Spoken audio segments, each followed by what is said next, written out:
কত এইখানে নাই কোনো যুবক যে ডেলি 10 বার আল্লাহ বলে, 10 বার বলুক যুবকরা।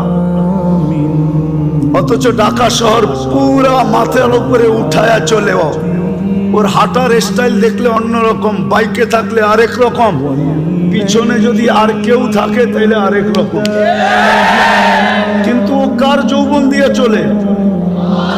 হ্যাঁ, যৌবনের দাম কত বলেন না? যৌবনের দাম কত? নাইলে যে মডার্ন হারবালকে জিজ্ঞেস করেন, নাইলে কলিকাতা হারবালকে জিজ্ঞেস করেন, চাইনিজ হারবালকে জিজ্ঞাসা করেন। যদি এটাও জিজ্ঞাসা করতে না মনে চায় তাইলে আমেরিকা হারবালকে জিজ্ঞাসা করেন যৌবনের দাম কত। ওইখানে বিক্রি হয় না? না হয় না? হয়, যৌবন বিক্রি হয়, ঠিক না? হুজুরও কয় বিক্রি হয়। দুরবস্থা হবে না কেন এই উম্মতের? যেই উম্মত কয় যৌবন হারবালে বিক্রি হয়, যৌবন কই বিক্রি হয়? হারবালে। যৌবন কে দিছে? ওর বাহাদুরির উৎস কি? যুবকের বাহাদুরির উৎস কি? ওর যৌবন। যৌবন যৌবন না থাকলে ওর দিকে কেউ তাকায় চোখ টিপে দিত না। যৌবন না থাকলে ওর দিকে তাকায় কেউ মুস্কি হাসি দিত না। তৃতীয় লিঙ্গ দেখেন না, দেখা খালি হাততালি দেয়। আজ পর্যন্ত তো কেউ চোখ টিপে দিল না, আজ পর্যন্ত তো কেউ ফুলে ফুল দিল না। ওর উৎস তো হলো যৌবন। তো সারাদিনে 10 বার আল্লাহ বলে না। আজকে আল্লাহর হুকুমকে ছেড়া দিছে, আল্লাহকে নারাজ করে ফেলছে। নারাজ। আজকে আল্লাহ আমাদের উপরে নারাজ, সত্য নারাজ। নাইলে আমার বিবেকে আমার কাছে যোগ বিয়োগ মিলে না। কেন ফিলিস্তিনে অন্য দেশে ফাটতো তো আমার মনকে বুঝাইতে পারতাম, কিন্তু ফিলিস্তিন ঘুরে আসার পরে আর আজকের পটভূমি চিত্র আমার কাছে মিলে না। যে মিলবো তো মিলবো কি করে? ওইখানে তো খলিল শোয়া, ওই জমিন, ওইখানে বোম ফাটে কি করে? অথচ সবচেয়ে বেশি আবাবিলের বসবাস হইল ফিলিস্তিনে। সবচেয়ে বেশি দুনিয়ার আবাবিল যেটায় বাস করে ওটা হলো ফিলিস্তিন। হুকুম দেন না কেন? আরেকটা কথা বুঝাইতে চাইতেছি, প্রতিদিন তো 17 বার 32 বার আমরা আবেদন করি আল্লাহর কাছে। প্রতিদিন তো 32 বার আবেদন করি, গায়রিল মাগদুবি আলাইহিম ওয়ালাদ-দাল্লিন। ইমামের মাধ্যমে করি, একা একই করি। যখন ইমামের মাধ্যমে করি, মাঝে মাঝে তো কিছু, আমি কারোর সাথে বিরোধ করতে চাইতেছি না, কিছু মসজিদ তো এরকমও আছে যে আমিন বইলা এত জোরে বলে যে ছাদও উড়া যাওয়ার আশঙ্কা হয়, ঠিক না? কিন্তু আমরা কি বলি? এটা আবেদন তো করি আল্লাহ দুইজনের হাত থেকে আমাদেরকে বাঁচান, কিন্তু ইহুদি নাসারা দুইজনের হাতেই তো আজকে আমরা সবচেয়ে বেশি নির্যাতিত। তাইলে আমাদের 32 বারের আবেদন যায় তো যায় কোথায়? আমাকে বুঝান। 32 বারের আবেদন আমাদের কোথায় গেল? আমরা যে সূরা ফাতিহা পড়লাম আর জোরে আমিন বললাম আর আস্তে বললাম, আমাদের এই বলাটা কোথায় গেল? কেন কবুল হয় না? কবুল হইলে তো এই অবস্থা হওয়ার কথা না। যে অবস্থা আজকে দেখতেছি, মুসলমানকে নিয়ে সবাই খেলে, ঠিক না? ফকির হইলাম আমরা, আর টাকা বিদেশে পাচার হইয়া বড় লোক হইল ওরা। আপনি ভাবেন যারা নিয়ে গেছে ওরা বড় লোক হয়েছে? ইম্পসিবল। আমি চিনি আমেরিকা।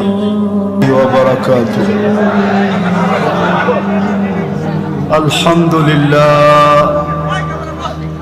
আলহামদুলিল্লাহিল্লাযী লা তারাহুল উয়ুন ওয়া লা তুখালিতুহুদ দুনুন ওয়া লা ইয়াসিফুহুল ওয়াসিফুন ওয়া লা তুগায়্যিরুহুল হাওয়াদিস ওয়া লা ইয়াখশাদ দাওয়াইর ইয়ালামু মাসাকিলাল জিবাল ওয়া মাকাইলাল বিহার وعدد قطر الأمطار وعدد ورق الأشجار وعدد ما أظلم عليه الليل وأشرق عليه النهار ولا تواري منه سماء سماء ولا أرض أرضا ولا بحر ما في قاري ولا جبل ما في واري والصلاة والسلام على حبيبنا وحبيب ربنا مصطفى مجتبى محمد رسول الله الذي أعطاه خلق آدم معرفة شيش شجاعة نوح خلة إبراهيم لسان إسماعيل رضا إسحاق فصاحة صالح حكمة لوط بشرى يعقوب جمال يوسف صبر أيوب طاعة يونس جهاد يوشع صوت داود حب دانيال وقار إلياس زهد عيسى قوة موسى حيبة سليمان وعلم الخضر صلى الله عليه وعلى آله وأصحابه وأتباعه ونائبه صلاة وسلاما كثيرا كثيرا أما بعد فأعوذ بالله من الشيطان الرجيم بسم الله الرحمن الرحيم لقد كان لكم في رسول الله أسوة حسنة وقال جل جلاله وإن تطيعوه تهتدوا وقال جل جلاله من أطاع الرسول فقد أطاع الله وقال رسول الله صلى الله عليه وسلم إذا أدمت أمتي الدنيا نسيت منها هيبة الإسلام إلى آخر الحديث أو كما قال عليه الصلاة والسلام অত্র এলাকার ইমাম এবং খতিব ঐক্য পরিষদের পক্ষ থেকে আয়োজিত উক্ত সিরাতুন নবী সাল্লাল্লাহু আলাইহি ওয়াসাল্লাম মাহফিলের সম্মানিত সভাপতি, উপস্থিত উলামায়ে কেরাম, এলাকার থেকে আগত মুসলমান ভাইয়েরা, জানি না শোনার সুযোগ আছে কি নাই। যদি শোনার সুযোগ থাকে তো পর্দার অন্তরালে মা ও বোনেরা, কোরআন হাদিস থেকে যতটুকুই তেলাওয়াত করলাম আশা রাখি একই সামনে রেখে কিছু কথা রাখবো। সাথে সাথে সকলের কাছে অনুরোধ থাকবে, কেননা আমি জানি এত গরম বয়ানের পরে আমার ঠান্ডা বয়ান চলবে না, এটা আমি ভালো মতে বুঝি। কিন্তু আমিও অপারক, দুনিয়াটা ঘুরতে ঘুরতে ঠান্ডা হয়ে গেছে। দুনিয়া না করলে আমিও গরম থাকতাম। আর এটাই চিরাচরিত নিয়ম। যাদের দুনিয়ায় অহংকার করে বলতেছি না, দুনিয়ায় যারা বিচরণ করে এদের মেজাজটা একসময় ঠান্ডা হয়ে যায়। যেরকম পাকিস্তানের হযরত মাওলানা তকি উসমানী মুদ্দাদিল্লুল আলী, ওনার বয়ান দেখবেন ঠান্ডা, কেননা দুনিয়া ঘুরতে ঘুরতে ঠান্ডা হয়ে গেছে। তারেক জামিলের বয়ানও দেখবেন ঠান্ডা, দুনিয়া ঘুরতে ঘুরতে ঠান্ডা হয়ে গেছে। বেশি তো ঘুরি নাই, মাত্র 7 মহাদেশ দেখছি, বেশি ঘুরা হয় না এখনো, মাত্র 103টা হয়েছে। আশা রাখি 2য় সেঞ্চুরি করার। এই জন্য আমি বুঝছি যে আমার ঠান্ডা বয়ান এত গরম বয়ানের পরে চলবে কিনা জানি না। কিন্তু একটা অনুরোধ করব, যদি পুরস্কার নিয়ে উঠতে চাই, সবার কাছে একটা অনুরোধ,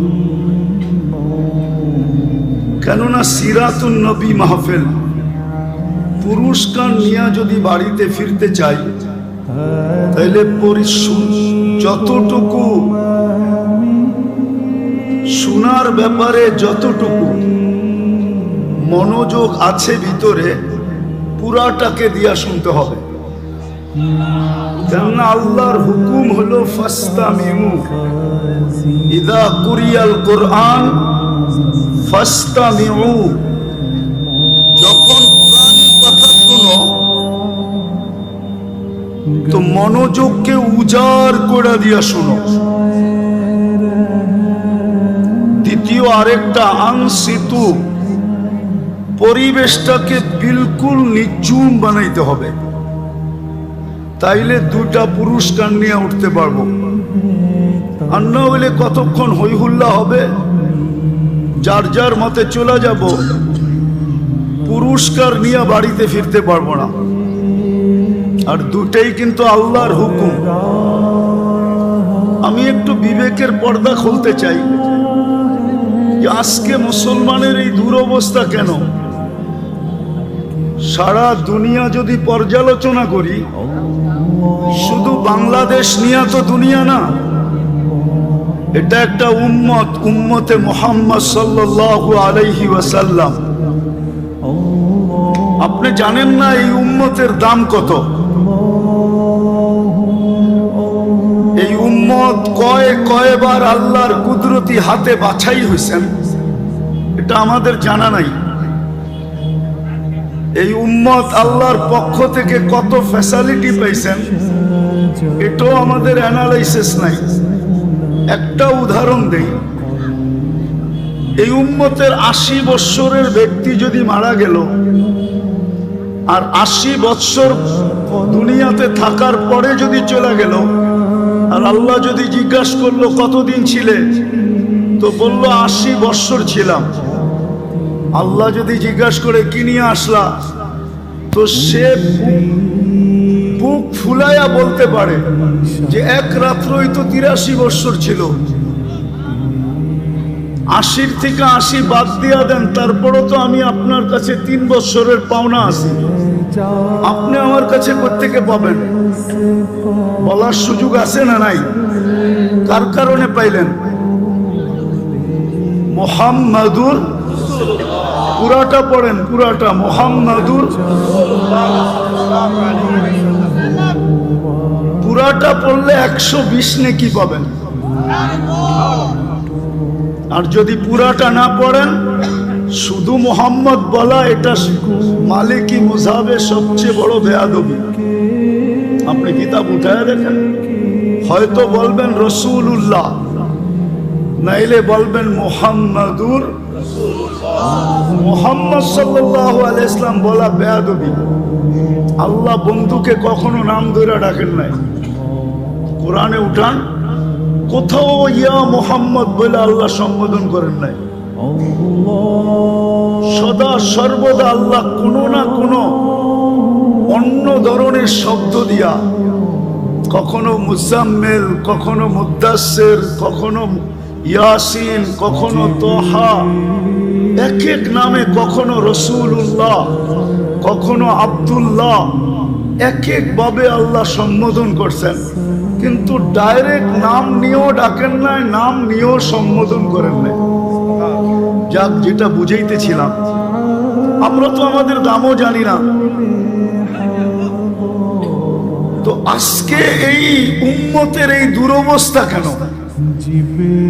সারা দুনিয়া যদি পর্যালোচনা করি, তো উম্মতে মুহাম্মাদের এই দুরবস্থা কেন আজকে? আমি একটা উদাহরণ দিই। আমি চিল্লানে বিশ্বাসী না, রাগ হয়েন না, পায়ে হাত রাখি। আমি তো যুক্তি তর্কতে বিশ্বাসী, বাস্তবে বিশ্বাসী। আমাদের যদি দুরবস্থা না হইতো, গত অক্টোবর থেকে নিয়ে এই অক্টোবর পর্যন্ত 2টা জাতিসংঘের বাৎসরিক সম্মেলন হলো, ঠিক না? গত অক্টোবরে একটা, এই অক্টোবরে একটা, ঠিক না? সত্য তো? গত অক্টোবরে কেউ গেছিল প্লেন ঘোড়া, এই অক্টোবরে কেউ গেছেন 7 জন 8 জন নিয়ে গেছেন। তো দুনিয়ার 60টা মুসলিম দেশের কর্ণধাররা ছিল, দেশের পরিচালকরা ছিল। হুজুর, মাইকের দিকে চেয়ে লাভ নাই, এটা লিপ টাচ, আমি এটা চিনি। কানেরটা দিতে বলেন, ডাইনে গেলে আওয়াজ টানবে না, বামে গেলে আওয়াজ টানবে না। ওয়াজ শুনতে হলে ধ্যান লাগে, মনোযোগ লাগে, আর কনসার্ট শুনতে হলে আওয়াজ লাগে। কেননা কনসার্টে আওয়াজ ছাড়া যুবকদের কোমরে শক্তি আসে না, আর যে গায় ও মজা পায় না, আর যে নাচে ওরও শক্তি আসে না। আমরা জানি এগুলা। কনসার্টে আওয়াজ লাগে, ওয়াজে মনোযোগ লাগে। এই জন্য আল্লাহ ফাস্তামিউ বলছেন, নাইলে আল্লাহ বলতেন ড্যাগ যত পারো লাগাও, কিন্তু আল্লাহ তো ড্যাগের কথা বলেন না, ফাস্তামিউ বলছেন মনোযোগ দিয়ে শুনেন। কনসার্ট শুনতে শুনতে শুনতে শুনতে এখন ওয়াজ যারা শুনতে আসে ওরাও আওয়াজ চায়, কেন সারাদিনই তো কনসার্ট শুনে, গান শোনে, নাইলে নাচ শোনে, নাইলে এটা শোনে। আগে কথা বলতে দেন, কথা কিন্তু উপর থেকে আসে, এখান থেকে না। কেননা সিরাতুন নবী কথা উপর থেকে আসবে, এখান থেকে আসবে না, এটাতে আমি বিশ্বাসী না। আমি তো ঢাকা শহরে প্রোগ্রাম করিই না, এটা ফাঁদে পড়া করে ফেলছি। কেননা আমি ঢাকা শহরে বড় হয়েছি, আমি ঢাকা শহর চিনি না। আমি মধুবক চিনি, এখনো আমি বলতে পারবো কয়টা পুরান ইটের বাড়ি ছিল আর কয়টা খালি ছিল, টিনের ঘর ছিল। আমি তো বড়ই হয়েছি এই এলাকায়। এই সমস্ত গলি সব আমার ডাঙ্গুটি খেলার গলি। কেননা আমি যখন গভর্নমেন্ট স্কুলে পড়তাম তখন এই সমস্ত এলাকায় আমি ডাঙ্গুটি খেলতাম, মার্বেল খেলতাম। আমি তো চিনি, হুজুররা না চিনলে কি হবে। আমি বড় হয়েছি এই ওই পাড়ে, চৌধুরী পাড়ায়। চৌধুরী পাড়া বেশি দূরে? হ্যাঁ, আমি তো বড়ই হয়েছি এখানে, আমি চিনি এটা। ঢাকা শহরে বড় হয়েছি, ঢাকা শহর চিনি। তো যেটা বলতেছিলাম যে দুটা সম্মেলন হলো, ধ্যান দিয়া বুঝার মতো, কিন্তু আমি সামনে যা বুঝাবো। দুটা বড় বড় সম্মেলন হলো, বাৎসরিক সম্মেলন। 60টা মুসলিম দেশের কর্ণধাররা ছিল, তার ভিতরে 4টা মুসলিম দেশের কর্ণধার ছিল যাদের টাকার চেয়ে বড় কোনো টাকা দুনিয়াতে নাই। কুয়েতের টাকার চেয়ে বড় কোনো টাকা দুনিয়াতে নাই, বাহরাইনের টাকার চেয়ে বড় কোনো টাকা দুনিয়াতে নাই, ওমানের টাকার চেয়ে বড় কোনো টাকা দুনিয়াতে নাই, ব্রুনাইয়ের টাকার চেয়ে বড় কোনো টাকা দুনিয়াতে নাই। কিন্তু 1 বৎসর 1 মাস, আজকে 17 থেকে 18 দিন ফিলিস্তিনের যুদ্ধ চলতেছে, ছোট একটা নিন্দা প্রস্তাব পাশ করতে পারে নাই। এইবার চিল্লান না কেন? 60টা মুসলিম দেশ মিলা। চলেন আর একটু পিছিয়ে নিয়ে যাই। ঢাকা শহরে যত কাপড়, পুরান ব্যবহৃত কাপড় আলমারিতে ঢাকা শহরের প্রত্যেকটা বিল্ডিং এ আছে, সবগুলা যদি একত্রিত করা হয়, চ্যালেঞ্জ আমার সাথে, ইউরোপের কোনো একটা দেশে এত ব্যবহৃত কাপড় আলমারিতে নাই। তাইলে বোঝা গেল মুসলমান সবচেয়ে বেশি কাপড় পরে। মুসলমানের কাছে সবচেয়ে বড় টাকা, সবচেয়ে বেশি পোশাক মুসলমান পরে। আমাকে তো বুঝাইতে হবে না, কারণ আপনাদের উন্নত দুনিয়ার ভিতরে একটা দেশ আমার বাকি আছে, নিউজিল্যান্ড। এটা ছাড়া বাকি সব শেষ, একাধিকবার শেষ। কোন দেশ কিয়ামতের দিন বলতে পারবে না যে এই ব্যক্তি আমাদের এখানে আসে নাই। অহংকার করে বলতেছিলাম, সবচেয়ে বেশি কাপড় মুসলমান পরে, সবচেয়ে বেশি আইটেম মুসলমান খায়। মুসলমানের চেয়ে বেশি আইটেম দুনিয়ায় কেউ খায় না।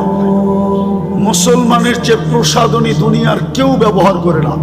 চ্যালেঞ্জ আমার সাথে। মুসলমানের থেকে ব্র্যান্ড কেউ ব্যবহার করে না।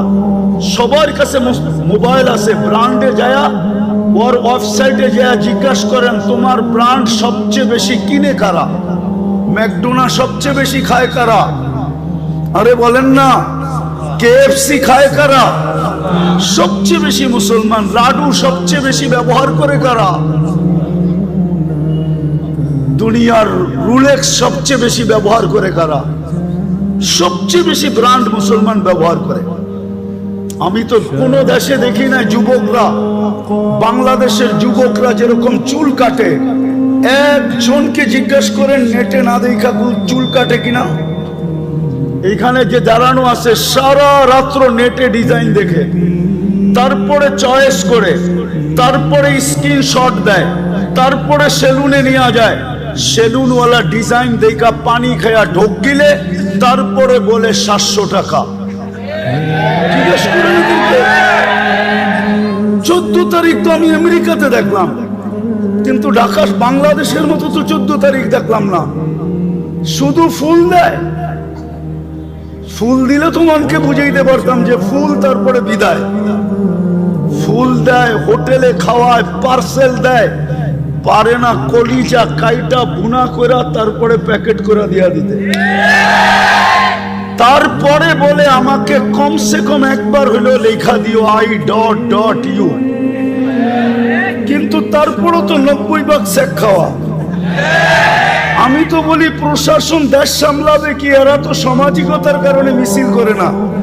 এরা যদি মিছিল করতো ডেলি প্রত্যেক বাড়ির সামনে, তাইলে আমাদের যে প্রশাসন আছে এটা যথেষ্ট ছিল না। এরা তো সামাজিকতার কারণে শুধু মিছিল করতে পারে না, নাইলে প্রত্যেক বাড়ির সামনে যে মিছিল করতো, শেখ খেয়েছে আমার ভাই অমুকের রক্ষা নাই, বাইরে বাড়ির থেকে। সবকিছু আমরা বেশি করি, তারপরও আমাদের কেন এই দুরবস্থা? বুঝান আমাকে। আপনারা তো মিলিয়ে ফিলিস্তিন মিডিয়ায় দেখা চিৎকার দেন, তাই না? আমি তো 14 বছর আগে ফিলিস্তিন দেখা আসছি। আমার তো যোগ বিয়োগ মিলে না যে ফিলিস্তিনে হামলা হয় তো হয় কি করে? ওইখানে তো খলিল শুয়ে আছে। বলো গোলামা, খলিল কোথায় শোয়া? খলিল বলছেন ইব্রাহিম খলিলুল্লাহ কোথায় শোয়া? আমি তো চোখে দেখেছি ওয়াদিয়ে খলিল। মুসা আলাইহিস সালাম কোথায় শোয়া? ওয়াদিয়ে মুসা ফিলিস্তিনে। 70 জন নবীর কবর চিহ্নিত যেখানে, যেই মাটির ভিতরে আল্লাহ বরকত মিশ্রিত করছেন, বারাকনা হাওলা। কোরআনই তো বলতেছি, সব বাদই দিলাম। যেখানে আল্লাহ সম্মিলন করেন বন্ধুর জিয়ারতের জন্য, তাও সাধারণ মানুষের সম্মিলন না, 1.25 লক্ষ নবীদের সম্মিলন শুধু বন্ধুর জিয়ারতের জন্য, বন্ধুকে দেখানোর জন্য। কেন না দেখায়া, বন্ধুকে না দেখায়া কদ আখাদাল্লাহু মিসাকান নাবিয়্যিন, বন্ধুকে না দেখায়া আরশের নিচে রূহের জগতে আল্লাহ বন্ধুর পক্ষে সমস্ত নবীদের থেকে অঙ্গীকার নিছিলেন। অঙ্গীকার যে ইদ আখাদাল্লাহু মিসাকান নাবিয়্যিন, কোরআনে আছে। নবীদের থেকে অঙ্গীকার নিছিলেন, কিন্তু বন্ধুকে দেখান নাই, রূহের জগতে ছিল। আমার মনে হয় বাইতুল মুকাদ্দাসে সম্মেলন করতেন যে রূহের জগতে তো অঙ্গীকার নিলাম, চেহারা তো দেখলে না, এইবার দেখো চেহারা আমি বন্ধু বানাইলাম তো বানাইলাম কিরকম। আমার বন্ধুর চেহারা দেখো তোমরা। ওই জমিনে যেখানে 1.25 লক্ষ নবীদের পায়ের চিহ্ন, প্রথম কাবা। আমার তো যোগ বিয়োগকে মিলে না, ওইখানে কি করে বোম ফাটে? ওইখানে মিসাইল পড়ে তো পড়ে কি করে? আবাবিল করে তো করে কি? ফেরেশতা তাকায় দেখতেছে তো দেখতেছে কেন? আজকে কেন ছুটে আসে না? আজকে কেন আল্লাহকে বলে না? যেমন ইব্রাহিম আলাইহিস সালামের ব্যাপারে বলছিল। হ্যাঁ, ইব্রাহিম আলাইহিস সালামের ব্যাপারে বলছিল, জিবরিল আলাইহিস সালামও বলছিল অনুমতি দেন না সাইজ করি। সব ফেরেশতাই বলছিল আল্লাহ খলিল জ্বলবে আর আমরা দেখব, অনুমতি দেন না। আল্লাহ বলছিল যাও, যার জাম করতে মনে চায় করো, চলি খলিল তোমাদেরকে সাহায্য চায় তাইলে করো। কিন্তু সবাই আসছিলেন, কিন্তু খলিল তো খলিলই ছিল। খলিল তো জবাব দিছিলেন, আজকে খলিল জানে আর জলিল জানে। আজকে খলিল জানে আর জলিল ছিলেন। জলিল আল্লাহ, জলিল আল্লাহ জানে। বাঁচাইতে চাইলে বাঁচাইবো, না বাঁচাইতে চাইলে না বাঁচাইবো, তোমরা সরো। আজকে খেলা দুইজনের হবে। তারপরেই তো আল্লাহ হুকুম দিচ্ছেন ওই জমিনে বোম ফাটে তো ফাটে কি করে?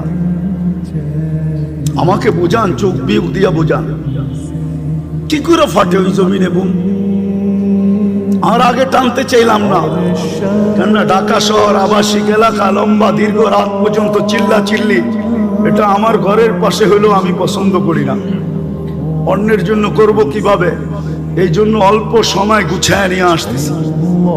আজকে মুসলমানের দুরবস্থা কেন?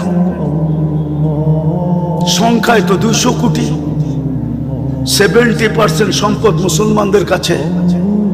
আমি শিক্ষিত মানুষকে জিজ্ঞাসা করতে চাই, বলেন 70% দুনিয়ার ধন সম্পদ কাদের কাছে? আমেরিকার কাছে, কানাডার কাছে, অস্ট্রেলিয়ার ইংল্যান্ডের কাছে, না ইউরোপের কাছে, না জাপানের কাছে? 70% সম্পদ মুসলমানের কাছে। আপনি মানবেন না?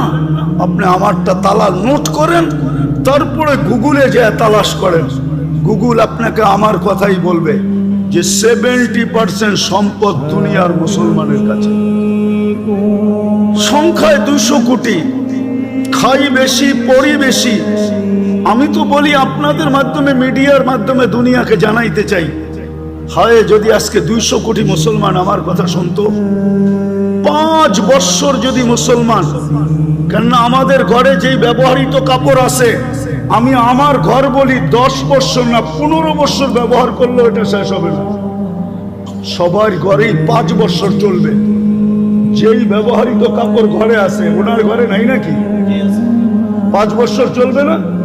আজকে যদি 200 কোটি মুসলমান বলে, আমরা 5 বৎসর ধরে কোনো কুনাকাটি করবো না, শুধু কাপড় চোপড় প্রসাধনী। ঢাকা শহরের কোন ঘরটা, কোন বাসাটা ছোট একটা মিনি কসমেটিক্সের দোকান না? বলেন আমাকে। একটা রিক্সাওয়ালার ঘর পর্যন্ত মিনি কসমেটিক্সের দোকান। একজন গার্মেন্টস কর্মীর ঘরটা পর্যন্ত একটা মিনি কসমেটিক্সের দোকান। সে যদি বলে 5 বৎসর আমরা কোনো প্রসাধনী কিনবো না, 5 বৎসর কোনো কাপড় চোপড় কিনবো না, দুনিয়া সিধা হইতে সময় লাগবে না। 2 দিন পরে দেখবেন আপনাদের পায়ে সারা দুনিয়া পড়বে। ওদের সব ফ্যাক্টরি বন্ধ হয়ে যাবে। কিন্তু মানবে কে? তো যেটা বুঝাইতেছিলাম, দুরবস্থা কেন একটু ভাবেন। চিরদিন এখানে থাকবেন? আপনাকে নির্বাচিত করছে কে মানুষ হিসাবে? আরে বলেন না, মানুষ হিসাবে কে নির্বাচিত করছে? নির্বাচক কে? নির্বাচন কমিশনার? কোন দল? কোন জনগণ? কোন রাষ্ট্র? কে? আরে জোরে বলেন। আল্লাহ বললে গুনাহ হবে না, 40 নেকি মিলবে। 40। দুঃখ তো এইখানে নাই কোনো যুবক যে ডেলি 10 বার আল্লাহ বলে। 10 বার বলুক যুবকরা। অথচ ঢাকা শহর পুরা মাথার উপরে উঠায়া চলেও, ওর হাঁটার স্টাইল দেখলে অন্যরকম, বাইকে থাকলে আরেক রকম, পিছনে যদি আর কেউ থাকে তাইলে আরেক রকম। কিন্তু ও কার যৌবন দিয়ে চলে? হ্যাঁ, যৌবনের দাম কত?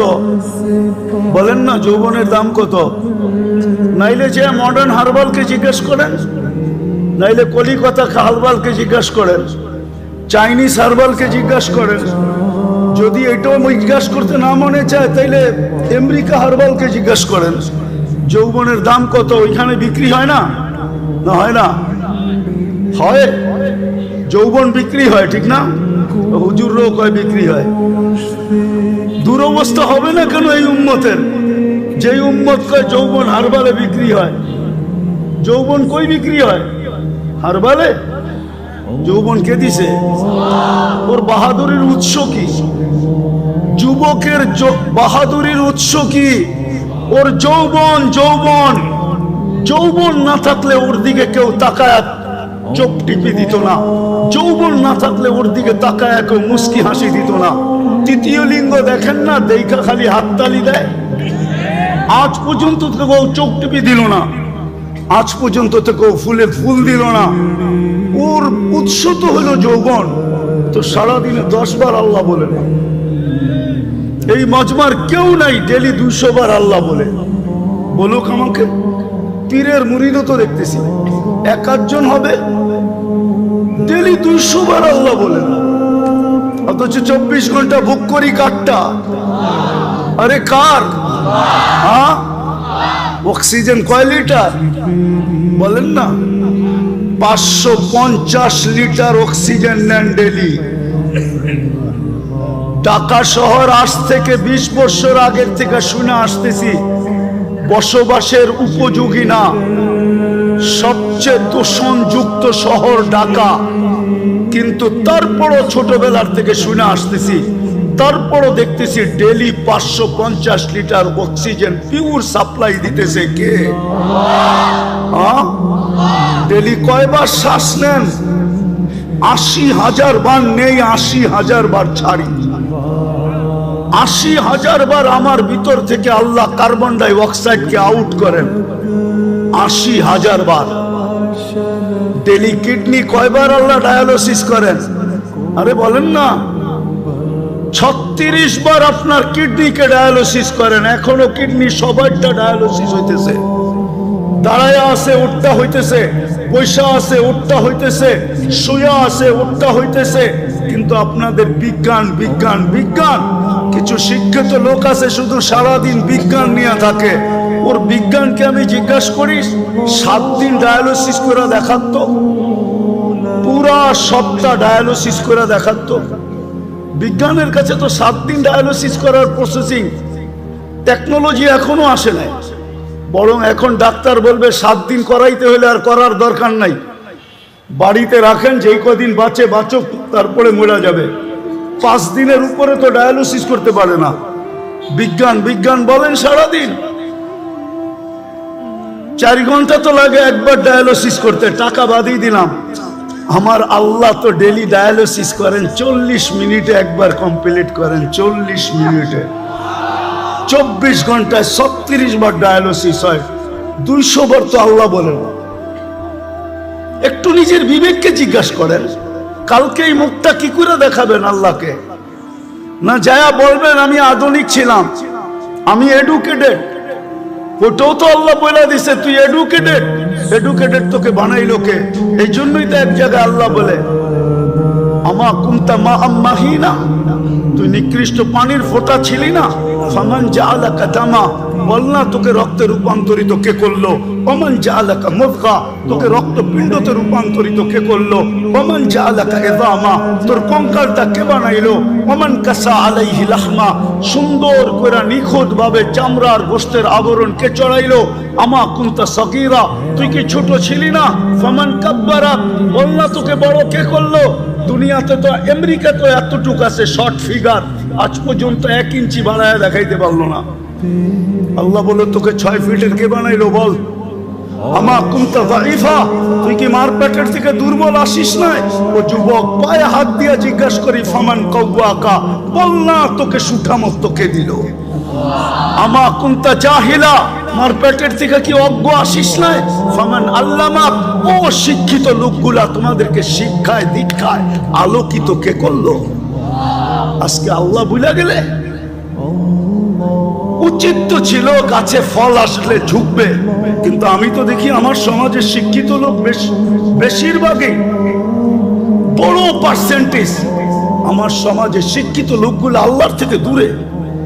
আমি তো মাঝে মাঝে ভাইবা আমার যোগ বিয়োগ মিলে না, যে ডাক্তার বেনমাজি হয় কি করে? ও তো আল্লাহর কুদরত দেখে শরীরের ভিতরে, ঠিক না?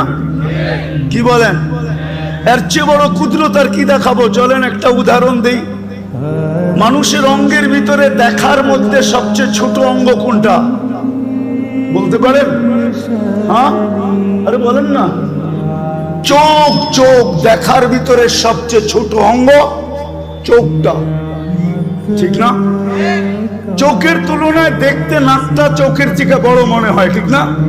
কানটাও, ঠোঁট, হাত পা তো আছেই, ঠিক না? সারা দুনিয়ার চোখের ডাক্তারকে যদি, তো সারা দুনিয়ার চোখের ডাক্তাররা একটা মুস্কি হাসি দিবে আর বলবে গবেষণা চলতেছে, এটা বলতে পারি, কিন্তু শেষ কোথায় হবে এটা দুনিয়ার কারো জানা নাই। এটার কিনারা কোথায় আমরা জানি না। এতটুক জায়গার ভিতরে যদি ফিট করতে পারে, এটাই তো আল্লাহ বলে। এতটুক জায়গার ভিতরে এরকম টেকনোলজি ফিট, প্রযুক্তি ফিট, যেটার কিনারা নাই।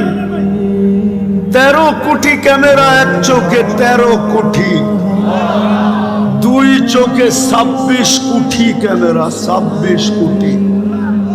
তার নিয়ে গেছেন পিছনে প্রত্যেক ক্যামেরার জায়গা ব্যবহার করছেন 1.6 সেন্টিমিটার। দুই তারকে একসাথে লাগতে দেয় নাই, দিলে ফায়ার হবে, সব উল্টা দেখবে। ওই আল্লাহই জিজ্ঞেস করে কুনতা জাহিলা ফামান আল্লামাক, বল তুই তো অজ্ঞ আসছিলি, তোকে শিক্ষাকে দিল। আমা কুনতা মিসকিনা, তুই মার পেটের থেকে অসহায় আসিস নাই, নিশ্চয় আসিস নাই। ফামান আগনাকা, বল তোকে স্বয়ং সম্পূর্ণ কে করবে। আজকে 200 বার আল্লাহ বলে। যাক, যেটা বুঝাইতেছিলাম মুসলমানের এই দুরবস্থা কেন। ফিলিস্তিন নিয়ে শুরু হয়েছিল যে যোগ বিয়োগ তো মিলে না। খলিল সোয়া, মুসা আলাইহিস সালাম সোয়া, 70 জন নবীর কবর চিহ্নিত, বাইতুল মুকাদ্দাস 1 বৎসর 1 মাস 60,000-এর উপরে মানুষের রক্ত ঝরল, বাড়িগুলা সব মাটির সাথে মিশা গেল। কেন? আমরা ছোট একটা নিন্দা প্রস্তাব পাশ করাইতে পারলাম না, 200 কোটি হওয়া সত্ত্বেও। এই দুরবস্থা কেন? আল্লাহ আজকে আমাদের থেকে চক্ষু ফিরায় নিলেন কেন? অথচ পিছনের ইতিহাস যদি দেখি তো একজন হাত উঠাইতে দেরি, ফেরেশতা নামতে দেরি করে নাই। আজকে তো লক্ষ কোটি উলামায়ে কেরাম ডেলি চোখের পানি ঝরায়। বলেন এই ইমাম আর খতিব পরিষদ কি চোখের পানি ঝরায় না? না জড়ায় না ফিলিস্তিনের জন্য? না জুমার দিন দোয়া করে না? না মাদারেসগুলোতে ডেলি ইয়াসিন খতম হয় না? না ডেলি কোরআন খতম করে দোয়া হয় না? না মা বোনরা ঘরে দোয়া করে না? হবে বাংলাদেশে এরকম মা বোন আছে যারা চুপে চুপে ফিলিস্তিনের জন্য রোজা রাখে, যারা চুপে চুপে ফিলিস্তিনের জন্য চোখের পানি, নামাজ পড়ে চোখের পানি ঝরায়। কেননা মা বোনদের দিল আমাদের দিলের চেয়ে বহুত নরম। আমরা জানি না ওনারা জড়াইতেছে, কিন্তু চোখের পানি মাথার উপরে ওঠে না কেন? কারণটা কি? ওইখানে তো দেখি একজন প্রমাণ দিব, প্রমাণ দেই তাহলে প্রমাণ। ইবনে ওমর রাদিয়াল্লাহু তাআলা আনহু বলেন আমরা 8000 ছিলাম। হায়াত সাহাবা উঠায় দেখেন, তারিখে সাহাবা উঠায় দেখেন, আমরা 8000 ছিলাম, রুমি 1 লক্ষ ছিল। বহুত দিক দিয়ে আমাদেরকে কয়েকভাবে আমাদেরকে আমরা বেষ্টনীর ভিতরে চলে আসছি, অবরুদ্ধ ছিলাম। ভাবতেছিলাম কবরটা এখানেই হবে। তো বলতেছিল আমার পাশেই একজন দাঁড়ানো ছিল, ক্ষুধায় বড় কাতর, কাপড়গুলা বড় জীর্ণ শীর্ণ, চামড়াগুলা বিলকুল বটা গেছে, তলোয়ার রাখার কোনো নেয়ামও নাই। একটা রশি দিয়া কোমরে তলোয়ারটা বাঁধা রাখছেন। পায়ের দিকে তাকায় দেখি জুতাও নাই, কিন্তু উপর দিকে তাকায় জানি কি বলতেছিল। তা আমি ভালোভাবে কান পাইতা শুনতেছিলাম যে বলে কি। তো শুনলাম উপরে তাকায় হাত উঠায় বলতেছে ইয়া রব্বা মুহাম্মদ, ও রব্বে মুহাম্মদ, উনসুর উম্মতা মুহাম্মদ। এখনো কি মুহাম্মদুর রাসূলুল্লাহ সাল্লাল্লাহু আলাইহি ওয়াসাল্লামের উম্মতের সাহায্যের সময় আসে নাই? আপনি কি দেখেন না আমরা কয়ভাবে বেষ্টিত, অবরুদ্ধ? বলে বলতে দেরি আমি দেখলাম ফাসাক্কাস সামা, আকাশ ফাটলো। সাদা ঘোড়া সাদা পোশাকে, খোলা তরবারি হাতে, ডাইন হাতে তরবারি, বাপ হাতে জান্ডা, এক অশ্বারোহী বাহির হলো। তার পিছনে সিরিয়ালে বাহির হইতে থাকলো। চোখের পলকে প্রথমটা মাথার উপরে এসে একটা চিৎকার দিল, আবশির ইয়া উম্মতা মুহাম্মদ, ও উম্মতে মুহাম্মদি সুসংবাদ গ্রহণ করো, যা নুসরা রব্বা মুহাম্মদ, মুহাম্মদুর রাসূলুল্লাহর রবের সাহায্য চলে আসছে। ইবনে ওমর রাদিয়াল্লাহু তাআলা আনহু বলেন আমি সামনের দিকে তাকাইলাম তো দেখলাম রুমিরা ভাগতেছে। কেন যে ভাগতেছে এটাও বুঝতে পারলাম না। যে যেদিকে পারতেছিল ভাগতেছিল, আমরা পিছু নিলাম। যাদেরকে জাহান্নামে পৌঁছায় দিলাম, বাকি ভাগা গেল। আমরা গনিমতের মাল জমা করে পাহাড় বানায় দিলাম। একজনের জন্য তো সাহায্য আসতো। এরকম কথা কি কিতাবে হাজারো লেখা নাই? না লেখা নাই? হুজুররা বলুক লেখা নাই? আরে সাহাবা তো সাহাবা, আল্লাহর ওলির কারণে সাহায্য আসে না। না আসে নাই? রাজা গৌর গোবিন্দ তো রাজাই ছিল, ঠিক না? কি আরে বলেন না, ছিল না ছিল না? শাহজালাল রহমতুল্লাহ আলাইহি কোনো কি সেনাবাহিনী নিয়ে আসছিলেন নাকি? হ্যাঁ, ওনার সফর সঙ্গী ছিল কয়জন? টোটাল 12 জন। টোটাল 12 জন ছিলেন সফর সঙ্গী। ওনার হাতে তো কোনো তলোয়ারও ছিল না, শুধু জায়নামাজই ছিল, ওইটাই সুরমায় বিছায়া দিছেন। সুরমা চিনছে কে জায়নামাজ বিছাইছে, ভিজানো যাবে না, ডুবানো যাবে না, বরং ওই পারে পার করে দেওয়া দিতে আমি বাধ্য। পার করছেন না করেন নাই? শুধু এই অবস্থা দেখেই তো ভাইগা গেছে, ঠিক না? আসামে ভাইগা চলে গেছে, সিলেট খালি করে দিছে। আপনি ভাবছেন রাজা গৌর গোবিন্দ শুধু, রাজা গৌর গোবিন্দ শুধু শাহজালাল রহমতুল্লাহ আলাইহি দেখছেন? ওকে কবর থেকে উঠায় আইনা জিজ্ঞেস করলে না বোঝা যাবে কি দেখছে?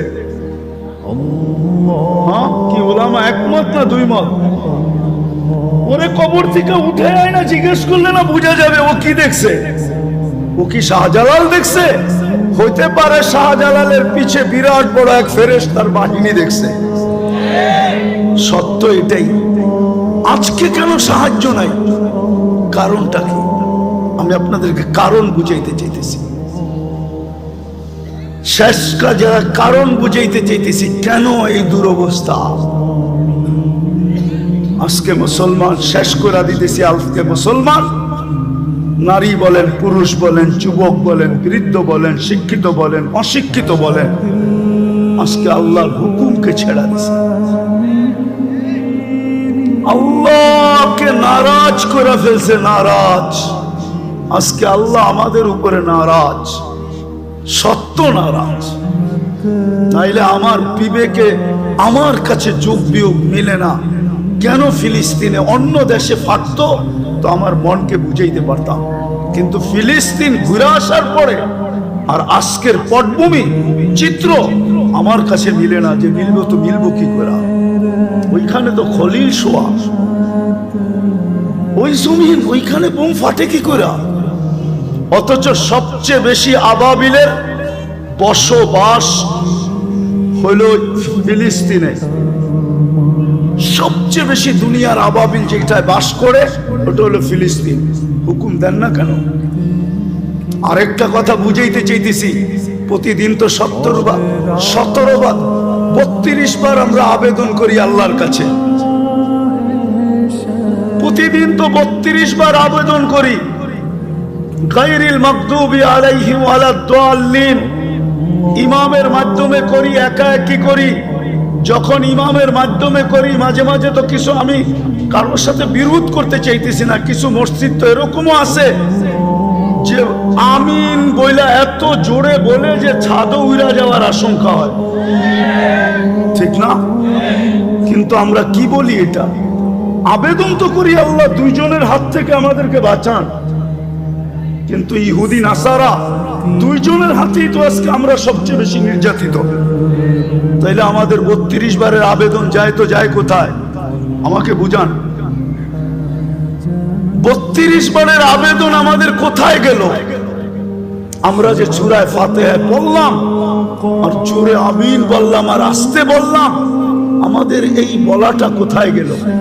কেন কবুল হয় না? কবুল হইলে তো এই অবস্থা হওয়ার কথা না। যে অবস্থা আজকে দেখতেছি, মুসলমানকে নিয়ে সবাই খেলে, ঠিক না? ফকির হইলাম আমরা, আর টাকা বিদেশে পাচার হয়ে বড় লোক হইল ওরা। আপনি ভাবেন যারা নিয়ে গেছে ওরা বড় লোক হয়েছে? ইম্পসিবল। আমি চিনি আমেরিকা, কানাডা চিনি, ইংল্যান্ড চিনি, সুইস ব্যাংক চিনি আমি, আমাকে চিনাইতে হবে না।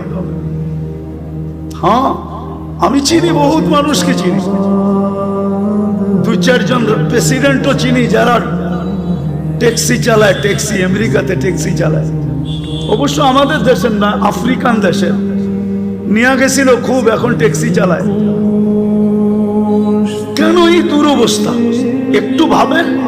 চলে তো যাব, থাকা তো যাবে না, পুঙ্খানো হিসাব তো নিবে। সত্য তো এটাই।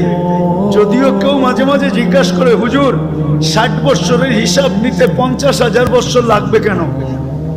তো আমি বলি, শোনো, তুমি ডেলি কতটুকু অক্সিজেন, কয়বার শ্বাস প্রশ্বাস নিছিলে? কয়বার? আরে 1,60,000 বার। তো মাসে কত নিছিলেন? বৎসরে কত? 60 বৎসরে কত? স্বাভাবিক শ্বাস নেওয়ার দাম তো আমাদের দেশের এক শিল্পপতি আমাদেরকে শিখায় গেছিলেন, কিন্তু আমরা তো এটাকে মাথায় ধারণ করি নাই। 2020 করোনা লগ্নে বাংলাদেশের প্রথম সারির এক শিল্পপতি মারা গেছিলেন। ওনার জন্য ডাক্তারের টিম যখন চায়নার থেকে আনা হলো, আর উনি ভেন্টিলেটারে ছিলেন, তো উনি কামরায় ঢুকার পরে ডাক্তারদেরকে বলছিলেন, আমার সুস্থতার প্রয়োজন নাই, আমাকে শুধু স্বাভাবিক শ্বাস নিতে দাও, আমি তোমাদেরকে আমার পুরা কোম্পানি লেখা দিব। ব্যাপারে আসছে, ব্যাপারে জান, মিডিয়া লেখা আছে এখনো, আমি নাম বলতেছি না। আপনি যে ডেলি স্বাভাবিক শ্বাস নিতেছেন, এটার বিনিময়ে কি করছেন? এই হিসাব কিন্তু মিলাই দিতে হবে। বিদায় আমি শেষ জায়গায় চলে আসছি।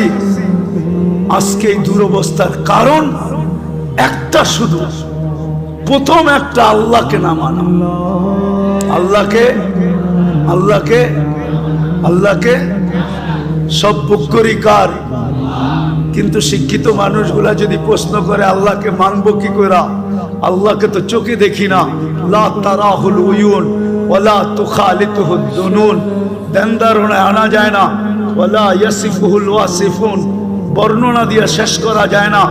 আল্লাহ তো একটা পদের মালিক না, আল্লাহ তো শুধু আল্লাহ না, আল্লাহ তো রহমান, আল্লাহ তো রহিম, আল্লাহ তো মালিক, আল্লাহ তো কুদ্দুস, আল্লাহ তো সালাম, আল্লাহ তো মুমিন, আল্লাহ তো মুহাইমিন, আল্লাহ তো আজিজ, আল্লাহ তো জব্বার, আল্লাহ তো মুতাকাব্বিরুল খালিকুল বারিউল মুসাফফিরুল গফফারুল কহ্হারুল ওয়াহ্হাবুর রাসাকুল ফাত্তাহুল আলিমুল কাবিদুল বাসিতুল খাফিদুর রাফিউল মুইজ্জুল মুদিল্লুস সামিউল বাসিরুল হাকামুল আদলুল লতীফুল খবীরুল হালিমুল আযীমুল গফুরুশ শাকুরুল আলিয়ুল কবীরুল হাফিজুল মুকিতুল হাসিবুল জলিলুল করিমুর রকিবুল মুজিবুল ওয়াসি আল হাকিমুল ওয়াদুদুল মজিদুল বাঈসুল শহীদুল আকবুল ওয়াকিলুল কবিয়ুল মতিনুল ওয়ালিয়ুল হামিদুল মুসি আল মুবদি আল মুঈদ আল মুহয়ি আল মুমীত আল হাইয়্যু আল কাইয়্যুম আল ওয়াজিদ আল মাজিদ আল ওয়াহিদ আল আহাদ আল সামাদ আল কাদির আল মুক্তাদির আল মুকদ্দম আল মুআক্খার আল আউয়াল ওয়াল আখির আল যাহির ওয়াল বাতিন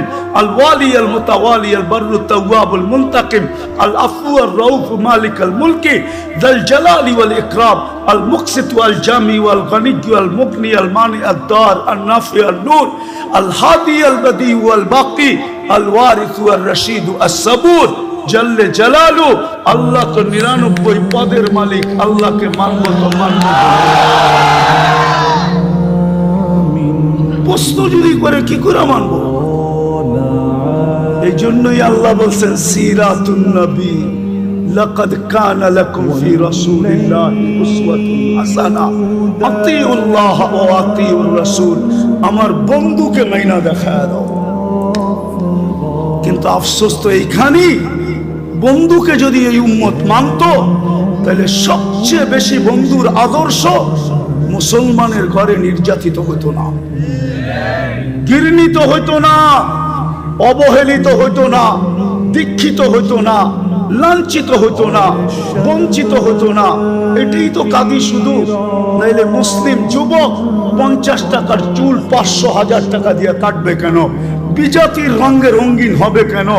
ও কি রসুল কি আদর্শ দেয় নাই চুল কাটার? না, দেয় নাই। রসুলের আদর্শ মতো চুল কাটলে তো চুলের প্রত্যেক চুলে সওয়াবও পাইতো, আল্লাহ রাজি থাকতো, কিয়ামতের দিন হাত পাতার সুযোগ হইতো। যুবক যদি আল্লাহর রসুলকে কিয়ামতের দিন দেখতে দেরি, হাত পাততে দেরি করতে পারতো না, হাত পাততে পারতো। যদি জিজ্ঞাসা করতো হাত পাতিস কেন? আপনার আদর্শে চুল কাটছি, সওয়াব তো পাইছি, কিন্তু আপনার পক্ষ থেকে কিছু দিবেন না? বকশিশ কি দিবেন না? মজুরি পাওয়ার পরেও তো হাত পাতে কেন? একটু বকশিশ দেন না। এই মাইকালারও তো পুরা টাকা নেওয়ার পরে অপারেটররা হাত পাতবে, আমাদেরকে কিছু বকশিশ দিবেন না? জিজ্ঞাসা করেন পাতবে কি পাতবে না? যুবক তো কিয়ামতের দিন হাত পাততে পারতো। আমার মা বোনরা কেন নেটে দেখা সাজুগুজু করে? সমস্ত কাপড় চোপড়ের ডিজাইন কেন নেটের থেকে আনে? ইসলাম কি কাপড়ের ডিজাইন দেয় না? ইসলাম কি সাজগোজ দেয় না? আমি তো এই কাঁদি, সারা বাংলাদেশে কেউ তো দেখাইতে পারবে না। আজ পর্যন্ত তো পেলাম না যে কোনো মহিলা আমাকে চিঠি লিখলো যে হুজুর আমি করছি। আমি তো বলি আজ পর্যন্ত তো কোনো হুজুরদের বউকেও পেলাম না যে বাসর রাতের শ্বাসটা ফাতেমার মতো সাজছে।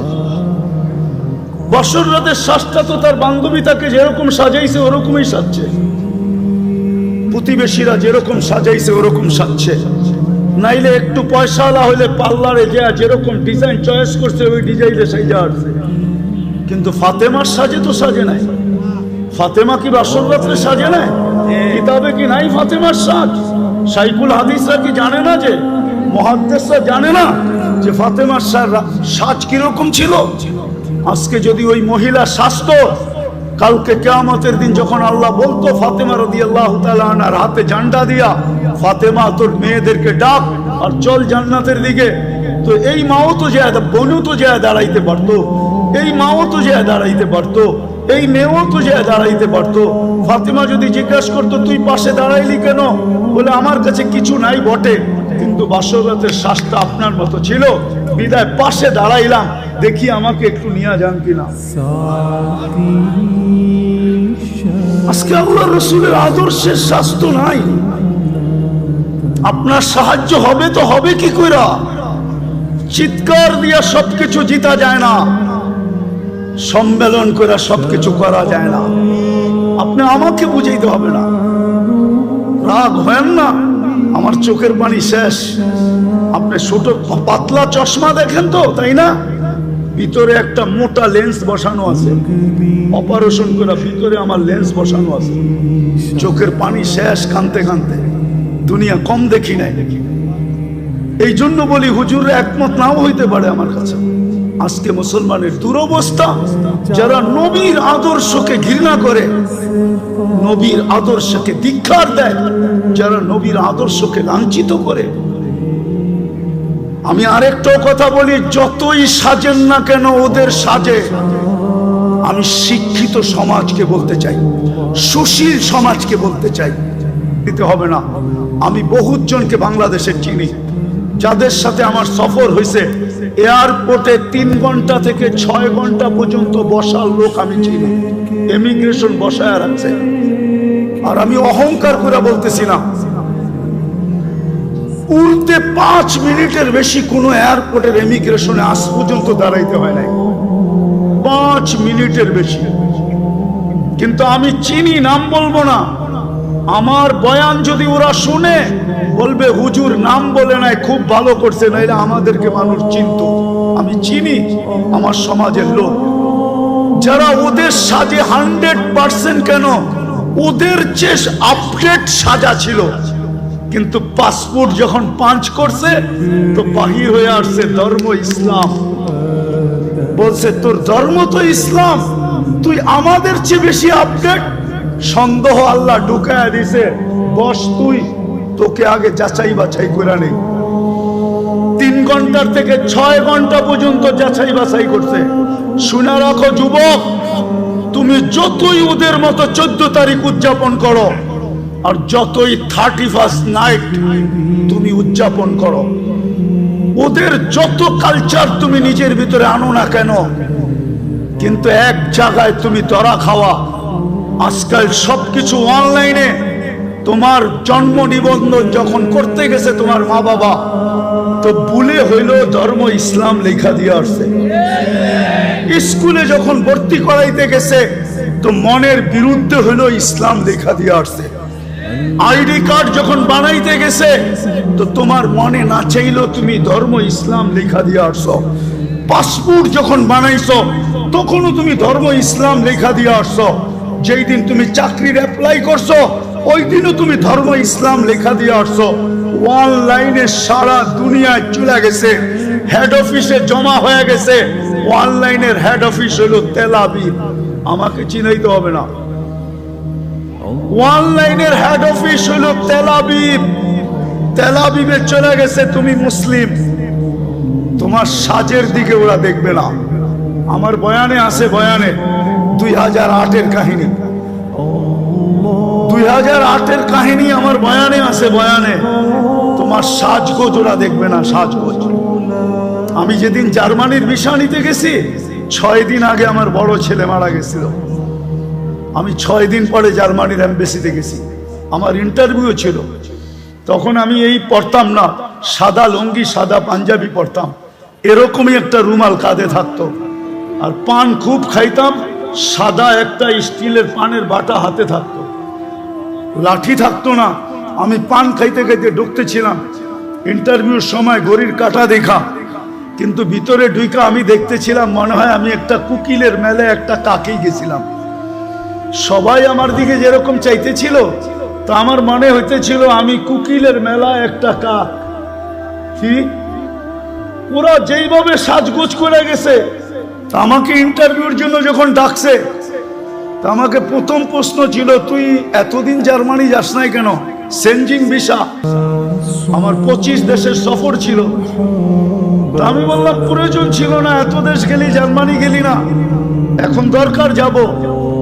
জিজ্ঞাসা করলো তুই কি করিস? বললাম তো, জিজ্ঞাসা করলো আমার সোনাগুলা কালো হইলো কেন? তা আমি বললাম তুমি পারফিউম খুব ব্যবহার করো মনে হয়। বলছে হ্যাঁ। তো এগুলা আমি পরিষ্কার করব কি করে? আমি বললাম চলো আমার কারখানায়। বললো এত দূর তো যাওয়া যাবে না, ঘরোয়া পদ্ধতি বলো। তা আমি ঘরোয়া পদ্ধতি বলতেছিলাম, আর ওর ভিসা প্রিন্ট করতেছিল। আমাকে বললো 600 এত টাকা দাও, 6000 এত টাকা দাও, দিলাম। আমাকে বললো তুই 2 মিনিট বস। আমি তো দেখছি ভিসা প্রিন্ট করা শেষ, ও শুধু সিগনেচারের জন্য যেতেছে। গেল 1 মিনিট পরে এসে বলতেছে ভিসা ওকে নিয়ে যাও। তো মানুষ তো ভিসা এমনি দেখে, আমি উল্টা দেখতেছিলাম, মানে ভিসার মুখ ওই কুকিলদের দিকে, আর পাসপোর্টের উল্টা সাইডটা আমার মতো কাকের দিকে। মানে আমার উদ্দেশ্যই ছিল যে দেখাই সাইজা গুজা আসলে ভিসা মিলে না, এই দেশের নিয়ম এরকম না। নাইলে আমার সমাজ, আমার যুবকরা 30 লাখ দিয়ে ইউরোপে কেন যাবে? শত যুবকের কবর কেন সাগরে হবে? আমি চিনি আমেরিকাতে যারা 50 লাখ টাকা দিয়ে মেক্সিকোর জঙ্গল দিয়ে পার করছে। একটা কাহিনী না, শত কাহিনী আমার এখানে আছে। বিদায় এই জন্যই বলতেছি, যতই সাজি না কেন, যেই সমাজকেই বলেন, যারাই বলে ওদের সাথে আমার চ্যালেঞ্জ, ও যতই সাজুক না কেন, যতই পিকেনি পড়ুক না কেন, 3 কোয়ার্টার পড়ুক না কেন, ওদের সুরে কথা বলুক না কেন, টকশোতে বৈশা ইসলাম বিদ্বেষী প্রচার করুক না কেন, কিন্তু ওরা জানে এই লোকটা কাগজে কলমে মুসলমান। শুধু আমাদের থেকে কিছু নেওয়ার জন্য এরকম ভান ধরছে, নিজেকে সাজাইছে। ওরা কোনোদিন মনে প্রাণে আপনাকে মুসলমান, আপনাকে ওদের ভাবে না, ভাববে না, কোনো দিন না। বিদায় শেষ কথা, আসেন সিরাত। এটাই আজকে দুরবস্থা, শুধু রসুলের আদর্শ ছাড়ার কারণে। সবকিছু বাদিয়ে দিলাম, একটাই যদি ধরে রাখতো জাতি, আজকে 90% মুসলমান নামাজ পড়ে না। আমি তো বলি এই জাতি যদি 1 মাস নামাজ পড়তো, 1 মাস, উম্মতে মুসলিমা, উম্মতে মুহাম্মদী যদি 1 মাস 100% নামাজ পড়তো, আর 11 মাস যদি নাও পড়তো, আর আল্লাহ যদি জিজ্ঞাসা করতো তুই 11 মাস পড়িস না কেন? কেন? বৎসরে মাস কয়টা? আল্লাহ বলতো 12টা। 1 মাসই তো 70 মাস ছিল, 12 থেকে 12 বাদ দিয়ে দেন, তারপরে তো আমার 58 মাসের ব্যালেন্স আছে, আমার কাছে বেশি আছে। কিন্তু রমজানেও তো 50% নামাজ পড়ে না, এখন তো 90% পড়ে না, না নারী, না পুরুষ, না যুবক, না বৃদ্ধ। আপনি সাহায্য চান কি করে? মাথা উঁচা করে দাঁড়াইতে চান কি করে? 3 বার তো আপনাকে নির্বাচিত করলেন মানুষ হিসাবে, মুসলমান হিসাবে, উম্মতে মুহাম্মদী হিসাবে, বাকিগুলা বললামই না। 3 বার তো আপনি আল্লাহর পক্ষ থেকে নির্বাচিত, 3 বারই তো কুদরতি হাতে নির্বাচিত। মানুষ তৈরি করছেন কুদরতি হাত দিয়া, মুসলমান হিসাবে নির্বাচিত করছেন সমগ্র মানুষের ভিতর থেকে কুদরতি হাত দিয়া, উম্মতে মুহাম্মদী হিসাবে নির্বাচিত করছেন কুদরতি হাত দিয়া। আপনি সাহায্য চান কি করে? আপনাকে সাহায্য করে তো করে কি করে? আপনি বিবেককে প্রশ্ন করেন, বলেন তো হুজুর আছে না, হুজুর থাকলে কি হবে? উম্মত। এটা হুজুর না, উম্মত। হুজুরও কয় পার্সেন্ট হুজুর বলেন? আরে বলেন না। 200 কোটির ভিতরে কয়শো কোটি হুজুর? 300 কোটি। কয় পার্সেন্ট হুজুর? বাংলাদেশে কয় পার্সেন্ট হুজুর? সারা দুনিয়ায় কয় পার্সেন্ট মুসলমানের ভিতরে হুজুর? হুজুর দেখা, দাড়ি দেখা, টুপি দেখা, জুব্বার পাগড়ি দেখা 90% মুসলমান নামাজ পড়ে না। আপনাকে সাহায্য করে তো করে কি করে বলেন? অথচ 5 বেলা কে ডাকে? কে ডাকে? আরে জোরে বলেন। কোন আল্লাহ? 99 পদের মালিক আল্লাহ ডাকে।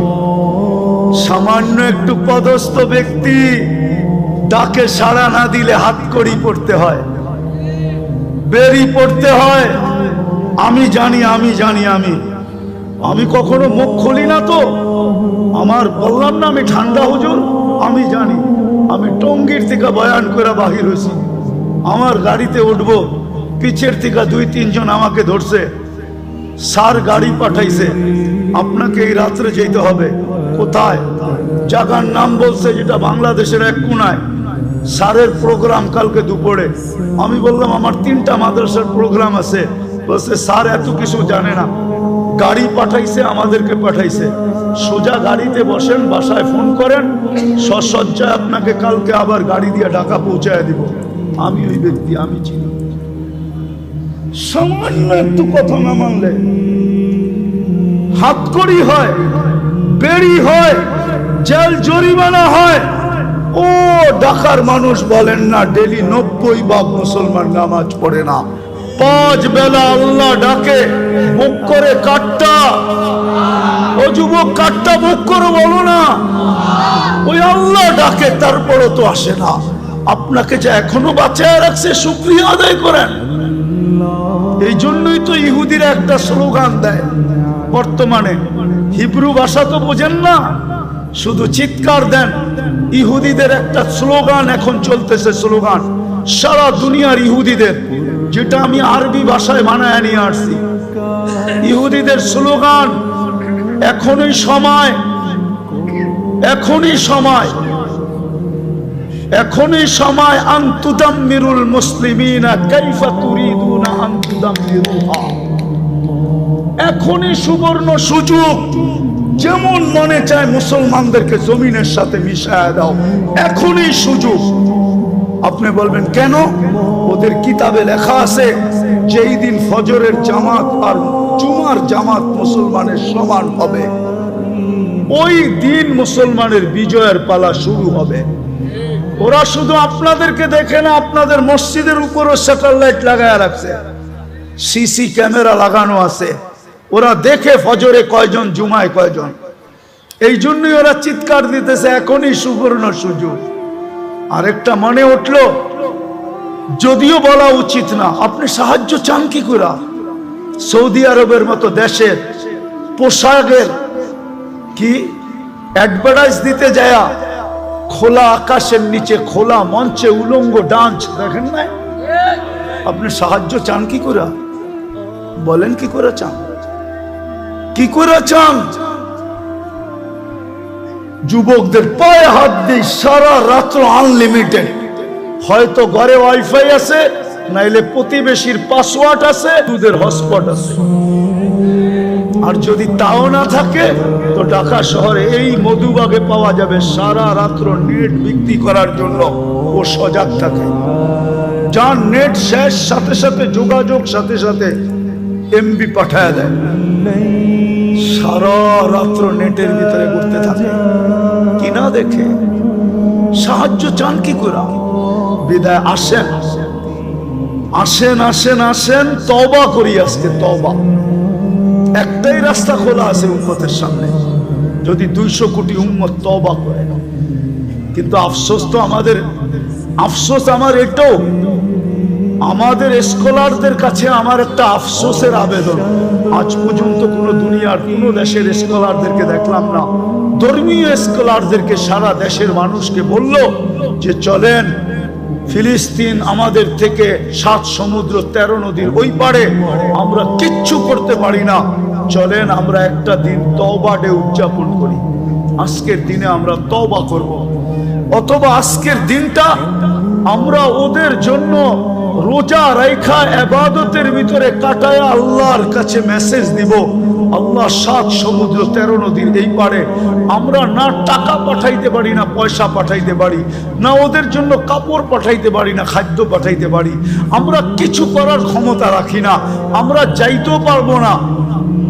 যদিও সমস্ত দেশ অনুমতি দিবে, কিন্তু আপনার প্রতিবেশীর দেশ অনুমতি দিবে না যে আপনি ইসরায়েলে ফিলিস্তিনে যাবেন ইসরায়েলের বিরুদ্ধে, আপনার প্রতিবেশী দেশ আপনাকে অনুমতি দিবে না, না না না না না, কেন সে তো ইসরায়েলের সবচেয়ে বড় বন্ধু, অনুমতি দিবে না। বিদায় যদি আমাদের স্কলাররা একটা দিন দিত, জাতিকে বলতো চলেন আমরা অমুক দিন রোজা রাখি, তওবা করি, আল্লাহর কাছে ইবাদত করে বলি, মেসেজ পাঠাই, কিন্তু আজ পর্যন্ত তো একটা দেশেও দেখলাম না, একটা দেশও তো পাইলাম না, কোন স্কলারের মুখ থেকে তো এই আহ্বানটা জাতির সামনে আসলো না, বড় দুঃখ লাগে। এই জন্য আসেন আমরা এখন তওবা করি। করবেন? করবেন? হ্যাঁ পারবেন? কে কে করবেন দেখি? হ্যাঁ তাইলে বলে দেন আল্লাহ অতীত থেকে তওবা করলাম, বলেন বলেন, আপনি আমাদের তওবা কবুল করেন, আমাদের গুনাহ মাফ করে দেন। চলেন আপনাদের তওবার একটা প্রমাণ দিই, লম্বা হয়ে যেতেছে না তো? হ্যাঁ আবার কোনোদিন আসি না, না আসি কে জানে, এই জন্য মনে উঠলো, এই জন্য বলতেছি। আদম আলাইহিস সালাম বলতেছিলেন যে আমি একটা ভুল করছি, করতে দেরি আমাকে জান্নাত থেকে বাহির করে দিতে দেরি করেন নাই, সত্য তো? কিন্তু উম্মতে মুহাম্মদী সারাদিন গুনাহ করবে, রাতের 3 ভাগের 1 ভাগ অতিবাহিত হইতে দেরি, আল্লাহ উম্মতে মুহাম্মদীকে ডাইকা ডাইকা গুনাহ মাফ কইরা জান্নাত হাতে উঠায়া দিয়ে দিবেন। জিজ্ঞাসা করেন এই হাদিস আছে কি নাই? আমরা তওবা করছি যখন নিষ্পাপ, নবীর সব আদর্শ বাদই দিলাম, একটা আদর্শের উপরে চলেন আমরা উঠি, সব আদর্শ বাদ দিলাম। আল্লাহ রসুলের সবচেয়ে বড় আদর্শ, জমিনে যখন পা রাখতে দেরি, চাদরে রাখতে দেরি, সেজদা করতে দেরি করেন নাই, শুধু চাদরে রাখছেন। দাই শেফা আব্দুর রহমান ইবনে আউফ রাদিয়াল্লাহু তাআলা আনহুর আম্মা চাদরে রাখতে দেরি, ডাইন দিক হয়ে সেজদা করতে দেরি করেন না, লম্বা সেজদা। আম্মা জান বলছিলেন, বেটা সেজদায় যে কি বলছিলি তুই আমি জানি না, কিন্তু তুই সেজদায় কিছু বলতেছিলি। আমি তো বলি সেজদা করেন নাই, উম্মতকে মেসেজ দিছেন, উম্মত নামাজ নামাজ নামাজ নামাজ। এই জন্য যাওয়ার সময় চিৎকার দিছিলেন আসসালা আসসালা, নামাজ নামাজ নামাজ। আর সবচেয়ে বেশি ব্যথিত ছিলেন যখন মুসা আলাইহিস সালাম বলতেছিলেন 50কে তো 5 বানায় নিয়ে আসছেন বটে, কিন্তু উম্মত পড়বে না, আরো কমায় নিয়ে আসেন, আরো কমায় নিয়ে আসেন। কিন্তু লজ্জার ছাপ চেহারায় ছিল, বলতেছিল লজ্জা লাগে, 9 বার গেলাম আবার যাব, কিন্তু দিলে আগুন জ্বলতেছিল, না পড়লে এই চেহারাটা আল্লাহকে কি করে দেখাবো। আমার মনে হয় তখনই আল্লাহ কানে কানে বলে দিছিলেন, বন্ধু যান নিয়া যান, পড়বে 5 ওয়াক্ত, সওয়াব দিব 50 ওয়াক্তের, পরিশ্রম কমায় দিলাম, সওয়াব কমাবো না, বরং আরো বাড়ায় দিব। বাজমাত পড়লে 1 ওয়াক্তের সওয়াব 270 ওয়াক্তের দিব, মক্কায় পড়লে 1 লক্ষ ওয়াক্তের দিব, মদিনায় পড়লে 50,000 ওয়াক্তের দিব, বাইতুল মুকাদ্দাস পড়লে 25,000 ওয়াক্তের দিব। সাথে সাথে বন্ধু নিয়ে যান, আমি ডাইকা ডাইকা পড়ায় নিব। অফিসওয়ালাকে অফিস থেকে ডাকবো, আদালতওয়ালাকে আদালত থেকে ডাকবো, খামারওয়ালাকে খামার থেকে ডাকবো, মেইলওয়ালাকে মেইল থেকে ডাকবো, হাটওয়ালাকে হাটের থেকে ডাকবো, বাজারওয়ালাকে বাজার থেকে ডাকবো, ঘাটওয়ালাকে ঘাটের থেকে ডাকবো, রোডওয়ালাকে রোডের থেকে ডাকবো, বাড়িওয়ালাকে বাড়ির থেকে ডাকবো, ঘরওয়ালাকে ঘর থেকে ডাকবো। এমনকি ঘুমায়া থাকলেও আমি উঠায়া নিব, আসসালাতু খায়রুম মিনান নাওম বইলা আমি ঘুমের থেকে উঠায়া নিব। একটা আদর্শের উপরে চলেন, আজকে আমরা একমত হই যে আজকের থেকে আমরা নামাজ ছাড়বো। ওয়াদা? হ্যাঁ, পাক্কা? আরেকটা কাজ করতে হবে, তাইলে ইনশাআল্লাহ ইহুদিদের স্লোগান ভাঙা যাবে। ওরা কিন্তু আজকে স্লোগান দিতেছে, আমি প্রমাণ দিতে পারবো আপনাকে। ওদের কিতাবে লেখা আছে এটা সত্য, আপনি প্রমাণ নিলে নিতে পারেন আমার কাছ থেকে। আজ থেকে বলি না আমি, এটা 90 দশক থেকে বলি, কারণ আমার কাছে অকাট্য প্রমাণ আছে। ওদের কিতাবে লেখা আছে যতদিন ফজরের জামাত আর জুমার জামার সমান না হবে 200 কোটি জান দিলেও কোনো কাজে লাগবে না, বিজয়ের পালা শুরু হবে না। আল্লাহর ঘর খালি আপনাকে বিজয় দেয় তো দেয় কি করে? এটা কি বিবেকে বোঝেন না? 5 বেলা আল্লাহ ডাকে আর 90% মসজিদে আসে না, যায় নামাজে দাঁড়ায় না, যেই জায়গায় আছে ওই জায়গায় দাঁড়ায় আল্লাহু আকবার বলে না। ওকে সাহায্য করে তো করে কি করে? আপনি জিতা যাবেন শক্তি দিয়া? জিতেন না, জিতেন না। কোথায় জিতলেন এই পর্যন্ত? কোথায় জিতলেন? কোথায় জিতলেন? 1400 বছর আগে সাহায্য কোথায় আপনার সাথে বলেন? কোথায়? 500 বছর আগে সাহায্য কোথায়? 1000 বছরের আগে সাহায্য কোথায়?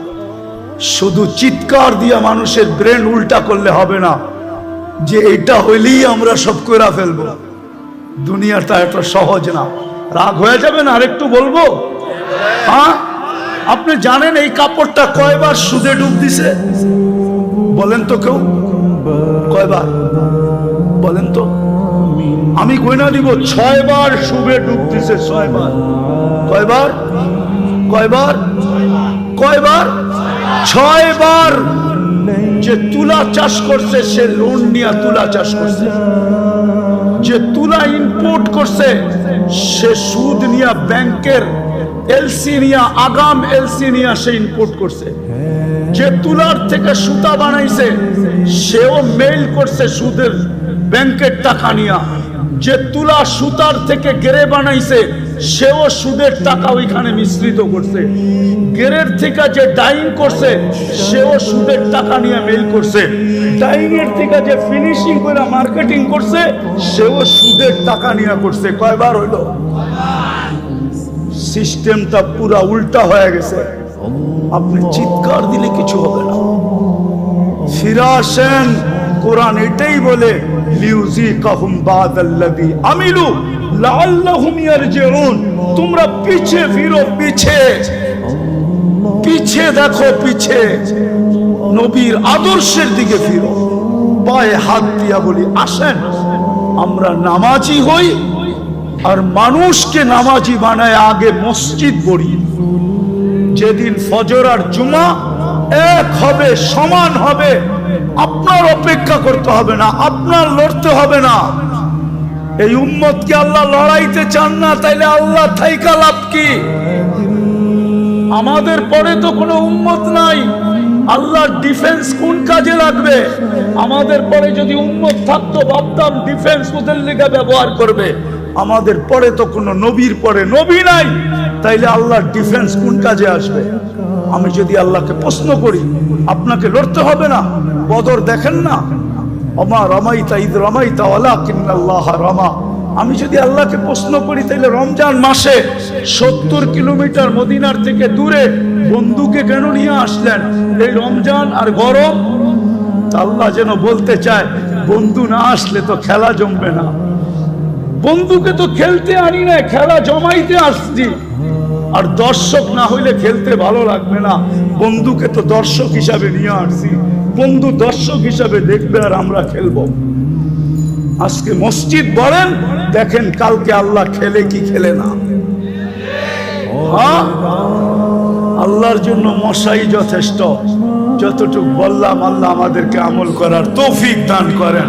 ঠিক আজিম সুলতান সাল্লি ওয়া সাল্লিম ওয়া বারিক আলা হাবিবিকা মুহাম্মদ কামা আনতা তুহিব্বু ওয়া তারদা। আল্লাহ বলার পর্ব ছিল শেষ, শোনার পর্ব শেষ, এখন ভিক্ষার পর্ব চলতেছে। আল্লাহ আয়োজনটা কাদের এটাও জানেন, আয়োজনটার আসল অনুমান কি এটাও জানেন, আয়োজনটা কারা করলো এটাও জানেন, আয়োজনের আলোচ্য বিষয় কি ছিল এটাও জানেন, সামনে কারা বসা আছে এদেরকেও চিনেন, অন্তরালে কারা হাত উঠায় আছে এদেরকেও চিনেন। আল্লাহ কোনো জিনিস আপনার কাছে লুকায়িত নাই, আপনি তো ওই আল্লাহ লা ইয়াকফা আলাইকা শাই হাত্তা দাবিবান নামলাতিস সাওদা আলা সাখরাতিস সাম্মা ফি লাইলাতিল যুলমা। আল্লাহ ওই আল্লাহর কাছে হাত উঠাইলাম, কোন সময় উঠাইলাম এটাও জানেন, আপনি দেওয়ার জন্যই ডাকতেছেন। আদম আলাইহিস সালামের কথাই সত্য, এই উম্মত সারাদিন গুনাহ করবে, আপনি রাত্রে ঢাইকা ঢাইকা নিয়ে মাফ করে জান্নাত হাতে উঠায়া দিবেন। ওই সময় কিন্তু আমরা হাত তুললাম, বেশি কিছু চাবো না মালিক, অনেক দিতেছেন, অনেক দিছেন, অনেক যতদিন বেঁচে থাকি দিব। আর আশা রাখি আখিরাত রহমতের চাদর দিয়ে ডাকবেন, এটাও আশা রাখি মালিক, বেশি কিছু চাবো না, আয়োজনটা যেন কবুল হয়, আয়োজকরা যেন কবুল হয়, সাহায্য সহানুভূতিকারীরা যেন কবুল হয়। কমসে কম মালিক আজকে এই শ্রোতাদেরকে কবুল করেন, এই মধুবাগটাকে কবুল করেন, এই পুরা এলাকাটাকে কবুল করেন, এর মানুষগুলাকে কবুল করেন, এর ছোট বড়কে কবুল করেন, এর নারী পুরুষকে কবুল করেন, এর শিক্ষিত অশিক্ষিতকে কবুল করেন, প্রত্যেকটা ব্যক্তিকে কবুল করেন। এর সুবাদে আয় আল্লাহ পুরা ঢাকা শহরটাকে কবুল করেন, এর মানুষগুলাকেও কবুল করেন, পুরা লাল সবুজের পরিধিটাকে কবুল করেন। আজকে উম্মতে মুহাম্মাদীকে কবুল করেন। কবুলিয়াত হইলে সবকিছু হয়ে যাবে মালিক, আমরা জানি। কবুল না হইলে কিচ্ছু হবে না। কবুল না হইলে আবু বকর কোনদিন সিদ্দিক হইতেন না, ফারুক ওমর রাদিয়াল্লাহু ওমর কোনদিন ফারুক আযম হইতেন না, ওসমান কোনদিন জিন্নুরাইন হইতেন না, আলী কোনদিন শেরে খোদা হইতেন না রাদিয়াল্লাহু তাআলা আনহুম। সোয়ালক্ষ সাহাবায়ে কেরাম কোনদিন কুল্লুল ওয়াদাল্লাহুল হুসনা হইতেন না।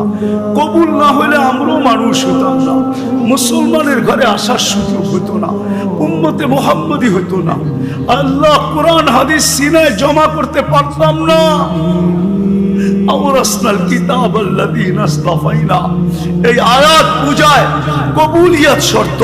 বিদায় আমি আজকে কবুলিয়াত চাবো, বিশেষ করে এই যুবকদের কবুলিয়াত চাবো। আয় আল্লাহ, ঢাকা রাজধানী শহর, এই সময় যুবকদের থাকার কথা ছিল কোথায়? হয়তো কোনো গলিতে, হয়তো কোনো চার দোকানে, হয়তো কোনো গলির কোনায়, হয়তো কোনো বন্ধুর বাসায়, হয়তো টেলিভিশনের সামনে, হয়তো ইন্টারনেট নিয়ে ঘাটাঘাটি, হয়তো ফেসবুকের ভিতরে উকি মারা, হয়তো আয় আল্লাহ আপোষে চ্যাট করা, কিন্তু সব ছেড়া দিয়ে এখানে চলে আসছে। দীর্ঘ সময় পর্যন্ত দাঁড়ায় দাঁড়ায় কথা শুনতেছিল। আল্লাহ, আমি এই যুবকদেরকে আজকে আপনার কাছে উসিলা বানাবো, এদের এতটুক কর্মকে উসিলা করে আজকের মজমাকে কবুল করেন, আয়োজনকে কবুল করেন, মানুষগুলাকে কবুল করেন, আমাদের তওবা কবুল করেন, আমাদের অঙ্গীকার কবুল করেন। মালিক, আজকের তওবাকে উম্মতের তওবা হিসাবে গণ্য করেন। আপনি আমাদের উপরে বড় নারাজ হয়ে গেছেন, নাইলে অতীত তাকাইলে দেখি মালিক, একজন হাত তুলতে দেরি, একজন চিৎকার দিতে দেরি, একজন আপনাকে অনুরোধ করতে দেরি, একজন বলতে দেরি, আকাশ থেকে সাহায্য আসতে দেরি হয় নাই, আপনার বাহিনী জাপায়া পড়তে দেরি করে নাই। আজকে তো বৎসরের পর বৎসর পার হয়ে যাইতেছে, চোখের পানি শুকায় যাইতেছে। ও মালিক, কোন বিজয়ের চিহ্ন দেখি না। গত রোজাও তো ফিলিস্তিনওয়ালাদের ইফতার হয়তো লাশ দিয়া, সেহরি হয়তো লাশ দিয়া। আল্লাহ এই রোজাও কি এরকমই হবে? জানি না মালিক। এত নারাজ হয়ে গেলেন কেন মালিক? এত নারাজ হয়ে গেলেন কেন? বেশক আমরা শাস্তির যোগ্য, অস্বীকার করি না, কিন্তু আপনি শাস্তি দেন না। আপনার হাবিবের দুশ্মন, আপনার দুশ্মন, আমাদের দুশ্মন, ইসলামের দুশ্মন, কোরআনের দুশ্মন, হাদিসের দুশ্মন, সমস্ত কিছুর দুশ্মন।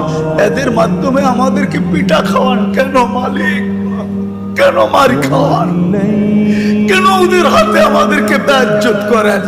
কেন আমাদের মা বোনদেরকে বেইজ্জত করান? কেন দুধের শিশুর রক্ত জড়ে ওদের হাত দিয়া? আপনি কি আমাদেরকে ছেড়েই দিলেন? আমরা যাব তো যাব কোথায়? আমরা তো এই কথায় বিশ্বাসী, লা মালজা ওয়ালা মানজা, লা মালজা ওয়ালা মানজা মিনকা ইল্লা ইলাইক। ডাইনে দেখি তো আপনাকে দেখি, বামে দেখি তো আপনাকে দেখি, সামনে দেখি তো আপনাকে দেখি, পিছে দেখি তো আপনাকে দেখি, উপরে দেখি তো আপনাকে দেখি, নিচে দেখি তো আপনাকে দেখি, নিচের দিকে তাকাই তো আপনাকে দেখি, ভিতরে তাকাই তো আপনাকে দেখি, বাহিরে তাকাই তো আপনাকে দেখি। আপনাকে ছাড়া তো কাউকে আমরা চিনি না মালিক।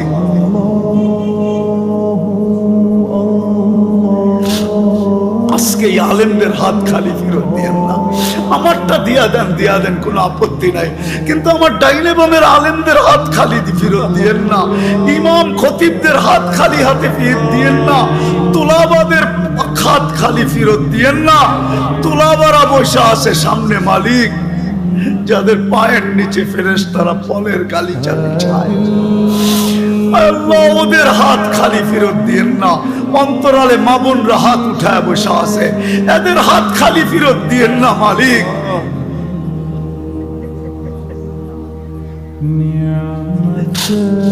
আল্লাহ পেরেশানি যার যতই আছে দূর করে দেন, প্রয়োজন আছে মিটায়া দেন, অসুস্থ আছে শেফায়ে কামেলা আজেলা দাইমা মুস্তামিররা নসিব করেন। আল্লাহ এই মাহফিলের উসিলায় শুধু এই এলাকার না, এই ঢাকা শহরের মাটির না, মাটির নিচে না, লাল সবুজের মাটির নিচে না, শুধু এই দুনিয়ার মাটির নিচে উম্মতে মুহাম্মাদি যে যেখানে ঘুমায় আছে সবাইকে মাফ করা দেন। আয় আল্লাহ সর্বশেষ আমাদের মাতা পিতাকে মাফ করা দেন। আয় আল্লাহ ফিলিস্তিনকে জয় যুক্ত করা, আল্লাহ রোজার আগেই জয় যুক্ত করা দেন। এই রোজা যেন গত রোজার মতো না কাটে। আয় আল্লাহ, আয় আল্লাহ আপনার কুদরত দ্বারা দেখা দেন। দুনিয়া বলতে চাইতেছে আল্লাহ মালিক আপনি নাকি মুসলমানদেরকে ছেড়ে দিছেন, যেমন আপনার হাবিবকে বলছি ওয়াদ্দা আকা রব্বুকা, ওয়াদ্দা আকা রব্বুকা।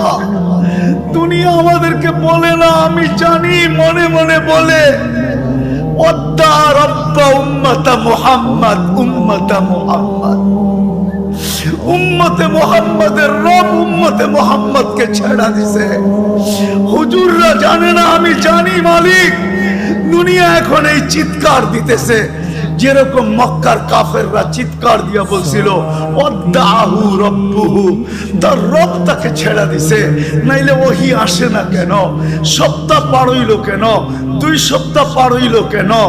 আল্লাহ আজকে দুনিয়া বলতেছে আপনি নাকি আমাদেরকে ছেড়া দিছেন।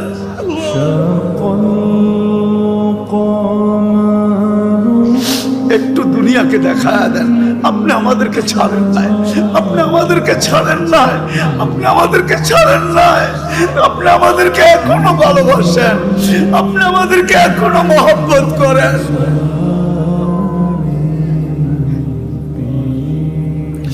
وصلى الله تعالى خير خلقه محمد وآله وصحبه أجمعين برحمتك يا أرحم الراحمين. دعاء كركم مصافنا.